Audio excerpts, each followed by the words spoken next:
حضرت ابو ہریرہ رضی اللہ تعالیٰ عنہ سے روایت ہے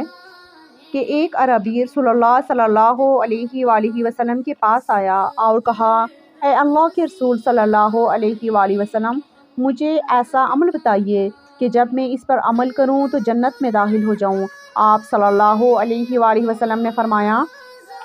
تم اللہ کی بندگی کرو، اس کے ساتھ کسی کو شریک نہ ٹھہراؤ، نماز قائم کرو جو تم پر لکھ دی گئی ہے، فرض کا ادا کرو اور رمضان کے روزے رکھو۔ وہ کہنے لگا، اس ذات کی قسم جس کے ہاتھ میں میری جان ہے، میں نہ کبھی اس پر کسی چیز کا اضافہ کروں گا اور نہ اس میں کمی کروں گا۔ جب وہ واپس جانے لگا تو نبی پاک صلی اللہ علیہ وآلہ وسلم نے فرمایا، جسے اس بات سے خوشی ہو کہ وہ ایک جنتی آدمی دیکھے تو وہ اسے دیکھ لے۔